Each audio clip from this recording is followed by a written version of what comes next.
From time to time, as you're doing your project and you're working on a task, you have time to go back and reflect on some of the things you did. And one of the things I was thinking about when I was working on my sink was my solar. So today we're going to redo some of our solar power, and there's two reasons why. One, I want to have visibility to what's going on with the batteries, what's going on with the solar power, and I can watch the load. Two is something I'll show you here in just a minute once we get set up. But let me show you what I have, what we're going to do, and why. So one of the things I purchased was a MT50 remote meter, and this is going to help me give me some visibility to what's going on with the charge controller. So what we're going to do is we're going to reinstall the charge controller over here on this wall along with MT50, and that way standing up you'll be able to have a glance at what's going on with the solar charger and things like that. Next thing I got, and these little baggies that I put these in, I have some 40 amp inline fuses that we're going to install in place of some of the things that we have behind our false panel back here. And then to run our wiring, we're going to probably come out here at the bottom somewhere, and I bought a couple more pieces of track that we're going to put up against the wall right here and feed our wires through for our controller. So as I get all that set up and get ready to begin, I'll show you the second reason why we are going to do what we're doing today. So the second reason why we are going to go through some of the stuff we're going to go through today, relocate charge controller and rewire some of the components back here, is if we see our lights up here, we have a couple of lights on at the moment, and you can see red light going on our switch. But if I kill the load on our charge controller, lights go out, although you can see a little bit of ghosting coming through. And if you look at our switches, now our switches seem to be illuminated, which tells me that I have a little bit of a ground issue. So I think part of the reason is I have the positive connected to the distribution, and I also have a load going through connected to the ground is connected to the distribution. So I have what I'm telling the controller is, I want you to power everything, but at the same time I'm saying I'm putting power through here. So I'm like doubling up on the power, and I think that's what's causing it to ghost through. So what I'm going to do is, let me turn this back off.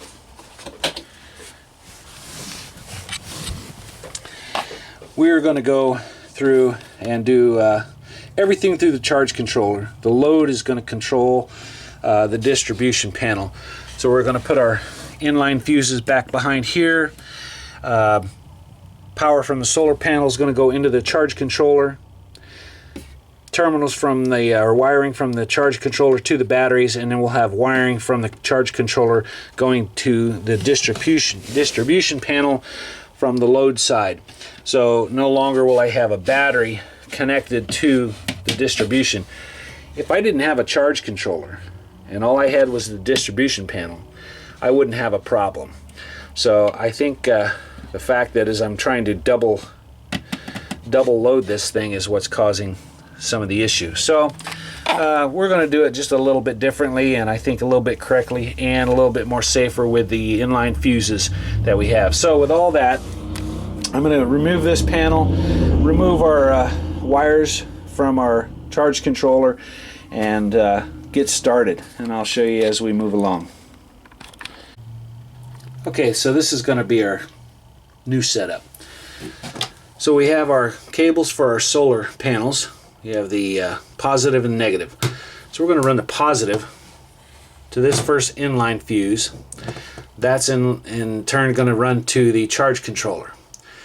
Then the charge controller, positive, to the battery will come through here. This side will connect to the battery. Then from the charge controller to the load will come in here and then go out to our load.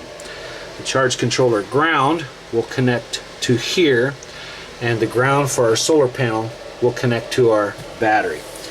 Our charge controller. So with all that, I think we'll have it set up right this time, and I won't have to worry about any bleeding through of power. So with that, let me go ahead and continue, get everything wired, get our solar controller and our meter hooked up on the wall, and we'll go from there. So this is the MT50 remote meter, and it's designed to go along with this EP ever tracer. And the way got a manual. Take this out of the box. Also gives you a cable that connects between the meter and the charger, and some miscellaneous fasteners.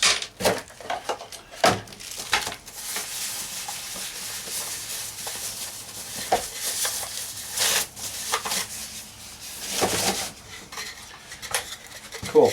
So this is going to sit alongside the charger over here, like, I can get it over here, kind of like so.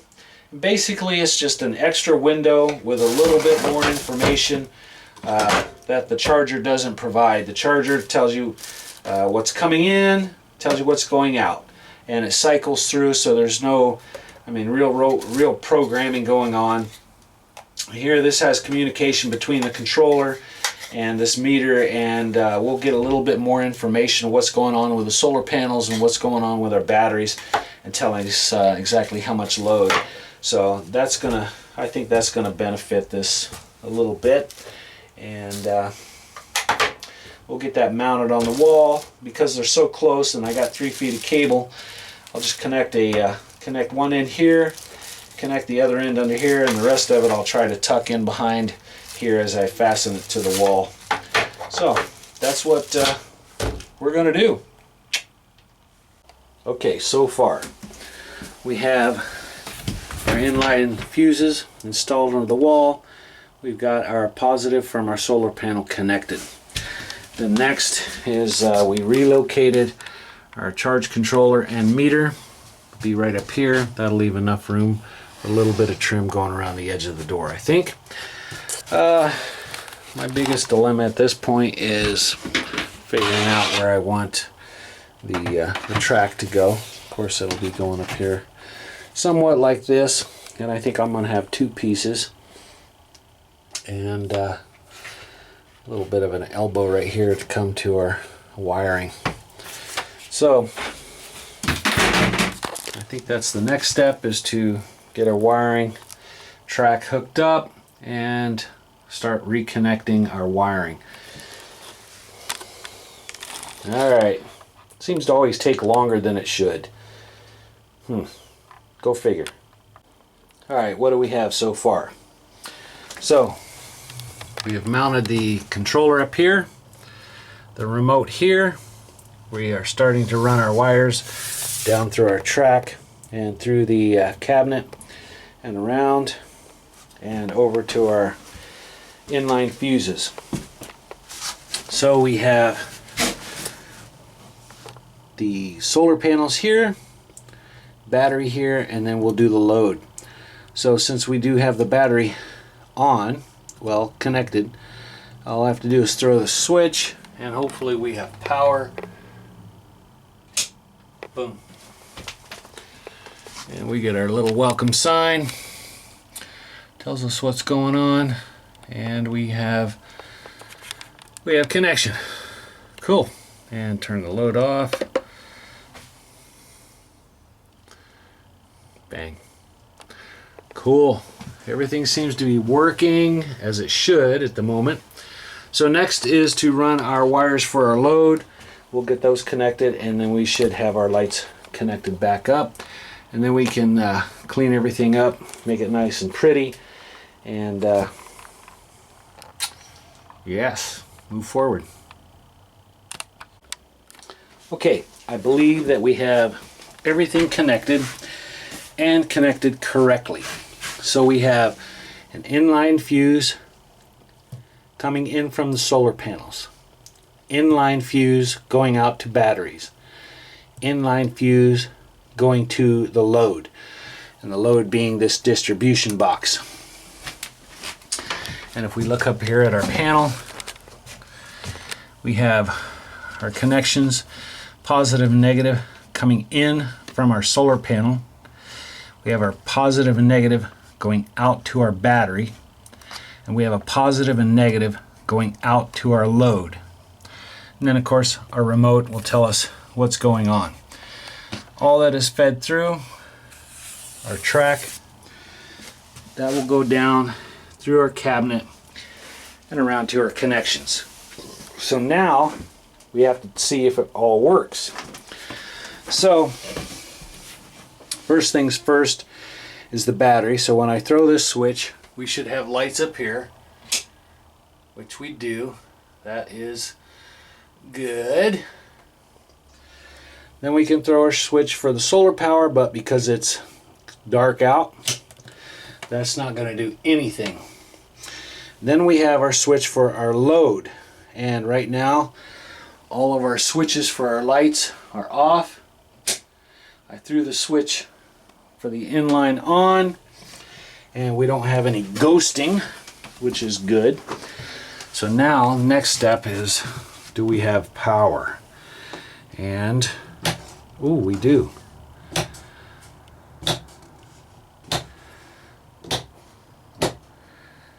Oh yes, let there be light. And there was light, and Al saw that it was good. Sweet.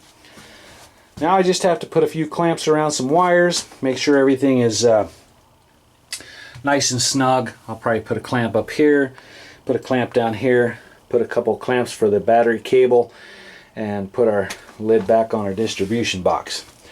Put our panel on, put our top on, we'll call that good.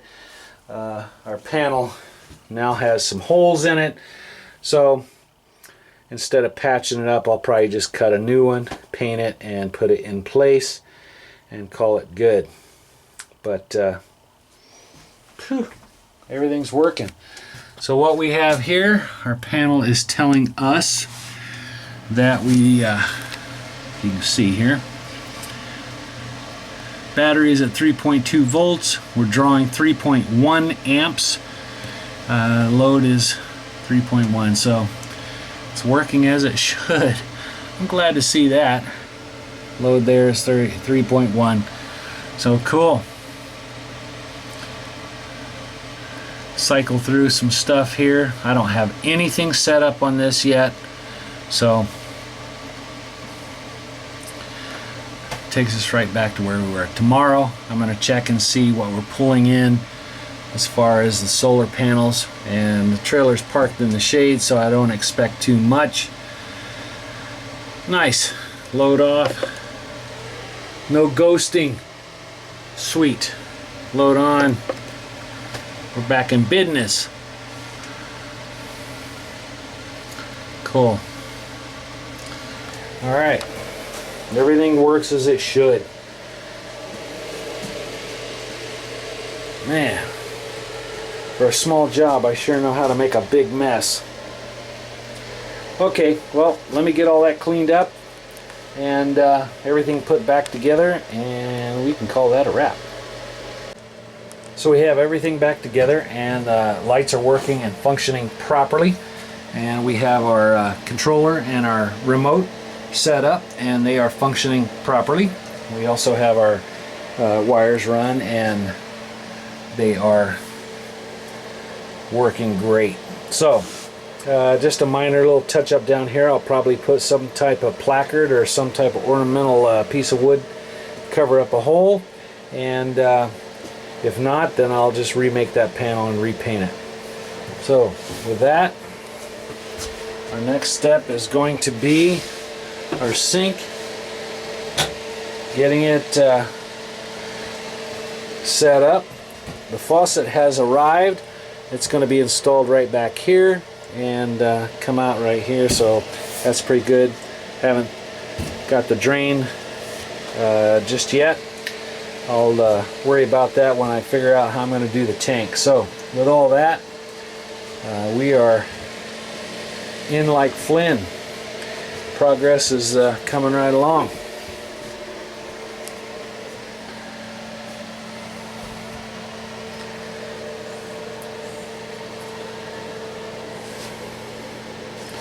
Yeah, it's turning out to be a nice little camper. And the little heater that I've got going on right here heats this place up really nice. So it's probably about 30 degrees outside. Actually, what is the temperature outside? Let's get going here. What is our temperature outside?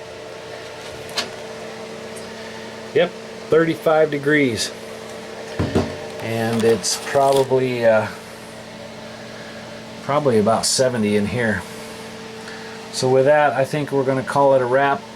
So we had an awesome day today. We rearranged our electrical and our solar panels. So we put in inline fuses and we installed our MT50 remote. And with that, I'm pleased. So you probably can't see it from where I'm at, but it's right here.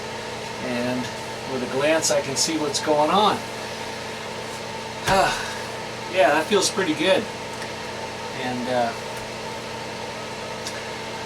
no harm in backing up a step and redoing something that you want to redo. Our next step is to continue on our sink and our plumbing. So I need to take some measurements for the holding tank that I'm going to use for the sink, for the drain, and do the same for the water tank. And then I'll purchase a pump, and with the tip from one of the viewers, I will also most likely go with the accumulator. So when we get to that stage and I get all the parts here, then we'll tackle that, and we'll get our faucet connected. So we're coming pretty close to being able to camp in this thing. So I'm thrilled, and it's all turning out really well. So with that, let me say thanks for watching, and thanks for staying tuned, and all those who are binge watching from the first video until now, man, thanks a lot. I didn't think anybody had actually watched any of the videos, but it's turning out really good. So with all that, like, subscribe, thanks, and leave a comment down below. Also threw in my address just in case you want to drop a line or something, and it's always good to stay connected. So until next time, stay tuned.